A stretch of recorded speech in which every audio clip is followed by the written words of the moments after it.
Hai guys, welcome back again with Mimi di channel Enkun. Fans pengguna Jujutsu silahkan merapat, karena di video kali ini kita akan membahas lanjutan cerita Jujutsu Kaisen. Setelah Gojo dan pelayan Kuroi yang berlari menuju gereja sekolah untuk melindungi Riko dari kejaran pembunuh bayaran yang saat ini sedang berkeliaran di sekitar halaman. Lebih tepatnya, kita akan mereview manga Jujutsu Kaisen chapter 69 yang bersumber dari website Jujutsu Kaisen atau forum Reddit.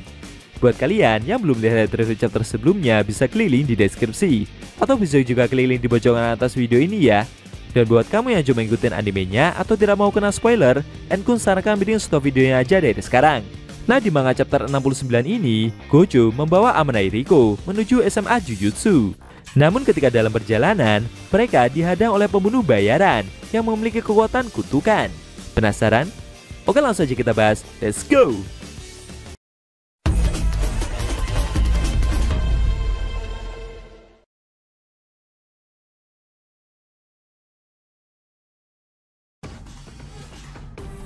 Judul chapter 69 ini adalah penyimpanan tersembunyi bagian kelima.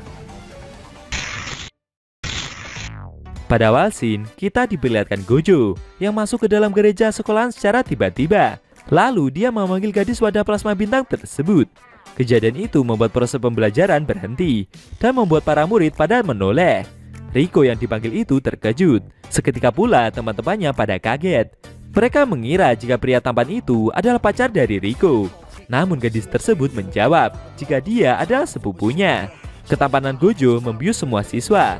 Mereka bahkan meminta pria itu untuk menunjukkan wajahnya. Sambil membuka kacamatanya, Gojo pun tersenyum seperti menyapa mereka semua. Kejadian itu membuat seluruh siswa pada heboh. Riko mengomeli Gojo. Kenapa pria tersebut malah menuruti permintaan mereka? Guru kelas segera meminta para siswa untuk berhenti membuat gaduh.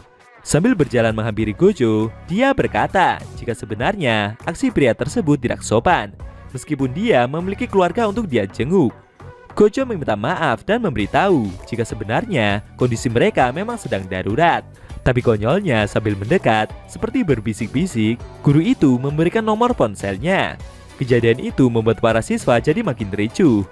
Mereka protes dengan sikap guru mereka. Namun dengan cepat, Gojo segera membawa Riko pergi. Menurutnya, sekolah milik gadis tersebut begitu lucu.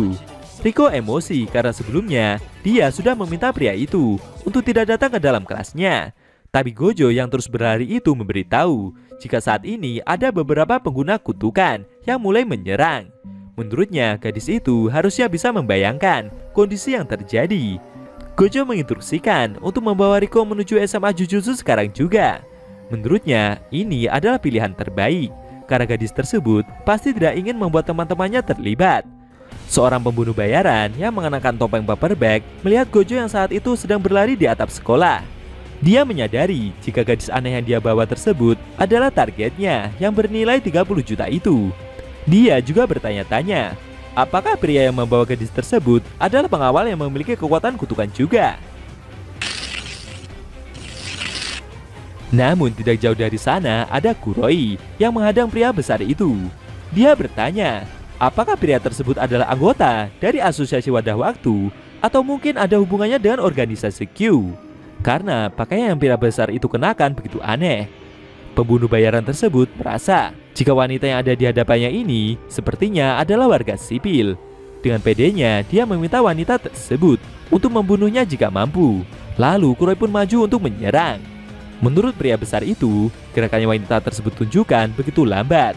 Dengan cepat dia segera melancarkan pukulannya untuk memberikan serangan telak. Tapi di luar dugaan, dengan sigapnya Kuroi berhasil menghindar. Lalu dia segera memutar sapunya di antara tangan pembunuh itu dan kemudian memberikan serangan kejut dengan memukul selangkangan pria tersebut. Sontak saja hal itu membuat pembunuh bayaran tersebut langsung kesakitan dan terjatuh. Kuroi memperingatkannya untuk jangan sampai menyentuh Nona Riko atau dia akan membunuhnya. Geto yang melihat aksi dari wanita tersebut tidak menyangka jika pelayan satu ini memiliki kekuatan. Dia bertanya balik, di mana Riko sekarang? Kuroi memberitahu jika majikannya telah pergi dari sekolah bersama Tuan Gojo. Mendengar hal tersebut, Geto pun mengajaknya untuk mengikuti arah mereka pergi karena keadaan bisa saja menjadi semakin kacau. Tapi secara mengejutkan, pria bertopeng paperback itu malah tertawa dan perlahan tubuhnya seperti meleleh. Geto dan pelayan yang melihat kejadian itu terkejut. Kuroi heran, apakah jurus barusan itu adalah Shikigami? Sambil menelpon rekannya tersebut, Geto menjawab bukan.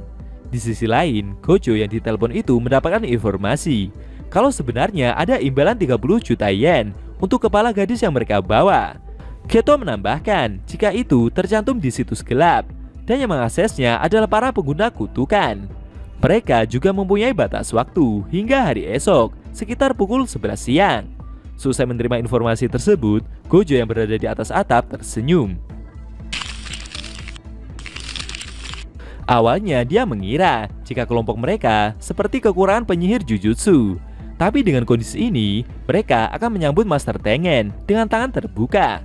Riko yang berada di belakangnya merasa jika musuh yang mengepung mereka ini ada 5 orang. Menurutnya, wajah mereka semua terlihat mirip, seakan musuh yang menghadang ini sedang mengeluarkan Shikigami. Ternyata ada 5 kloningan pria berbadan besar yang telah mengepung mereka. Pembunuh bayaran itu berkata jika sepertinya profesi pemuda berambut putih tersebut terlihat beresiko. Dia menyuruh Gojo untuk menyerahkan gadis itu dan mereka akan pergi dari sini dengan damai. Tapi sambil mengeluarkan tekniknya, Gojo menarik kedua kloningan di sebelahnya dan bertanya balik. Memangnya apa yang membuat mereka tertarik dengan gadis ini? Kedua kloningan tersebut berbenturan satu sama lain di udara. Pria besar itu bingung. Apa yang sebenarnya sedang terjadi? Menurutnya pemuda tersebut seperti menghajar kloningannya itu dengan begitu mudah. Meski dikalahkan, kedua Shikigami itu juga tidak mau menghilang. Dia bingung sebenarnya tubuh mana yang asli. Gojo memberitahu jika itu bukanlah Shikigami, melainkan kloningan, dan mereka semua ini adalah asli. Tiba-tiba dua kloningan yang lain muncul dan memukul Gojo dari jarak dekat. Namun di luar dugaan, pukulan yang mereka berdua lancarkan terhenti di udara. Sambil tersenyum, Gojo memberitahu jika ini adalah Infinity. Menurutnya pembunuh bayaran itu pasti tahu akan jurus tersebut. Tapi lucunya dia tidak paham dengan apa yang Gojo katakan. Sambil membuka kacamatanya, dia merasa jika pembunuh bayaran ini sepertinya kurang belajar. Kemudian menggunakan tekniknya, Gojo memukul kedua kloningan itu dengan sangat keras. Menurutnya pria kekar ini menggunakan jurus kloningan dengan batas maksimal 5 individu, dan itu termasuk yang asli. Gojo menyadari jika pembunuh tersebut bisa merubah tubuh aslinya kapan saja dan berpindah posisi dengan kloningannya dengan mudah. Bagi Gojo, pria itu memiliki teknik yang lumayan bagus. Namun anehnya, kenapa dia terlihat lemah? Karena pembunuh bayaran itu tidak bisa langsung membuat tubuh baru saat ada kloningannya yang hancur. Pria besar tersebut bingung kenapa Gojo bisa tahu akan teknik yang dia miliki. Gojo memberitahu jika itu dikarenakan dia mempunyai mata yang jeli. Teknik miliknya ini adalah kumpulan ketidakterbatasan, sehingga benda yang mendekati tubuhnya akan melambat dan tak akan menyentuhnya. Dengan memperkuat ketidakterbatasan dan angka negatif, keadaan mustahil yang seperti memiliki -1 apel akan muncul. Dengan melakukan hal itu, maka Gojo akan bisa membuat efek magnetis seperti tadi. Tapi dia juga mengaku kalau jurusnya ini cukup sulit digunakan. Gojo tidak akan bisa membuat area gravitasi luas yang dekat dengan tubuhnya. Contohnya memanipulasi energi kutukan secara akurat, seperti halnya saat menyelamatkan kedua rekannya itu. Dan hal tersebut akan sangat merepotkan. Serta yang terpenting, dengan mengeluarkan teknik tersebut, akan membuat tubuhnya jadi sangat lelah. Namun bagi Gojo, ini semua adalah standar teknik yang bisa dia lakukan. Lalu dia menarik tubuh asli pembunuh bayaran itu, dan memberitahu jika ini adalah kesatuan dari ketidakterbatasan. Nama teknik itu adalah Jutsu Shiki Hanten Aka. Kemudian Gojo seperti menodongkan pistol, seakan menembak lawannya. Sontak saja pria itu mengambil kuda-kuda bertahan. Tapi anehnya, dia seperti tidak menerima serangan sama sekali. Lalu dengan cepat, Gojo pun memukul pria itu dengan sangat keras untuk menutup pertarungan mereka. Melihat si lawan seperti dikerjain, membuat Riko merasa aneh sendiri dengan sikap yang pria itu berbuat. Kemudian dia seperti mendapatkan chatting dari pelayannya. Namun setelah membuka ponselnya, membuat Riko begitu kaget karena ternyata Kuroi telah disandera oleh musuh. Dia begitu panik dan bertanya kepada Gojo, langkah apa yang harus mereka lakukan. Gojo sendiri yang mendengar berita itu juga terkejut. Kira-kira Gojo mau mengambil sikap seperti apa ya guys, seusai melihat Kuroi yang disandera itu?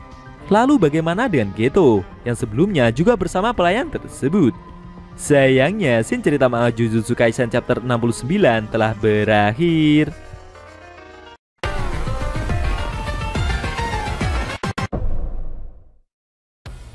Oke guys, itu tadi review manga Jujutsu Kaisen chapter 69 yang intinya memperlihatkan Amane Riko yang panik melihat pelayannya yang berhasil ditangkap oleh para pembunuh bayaran.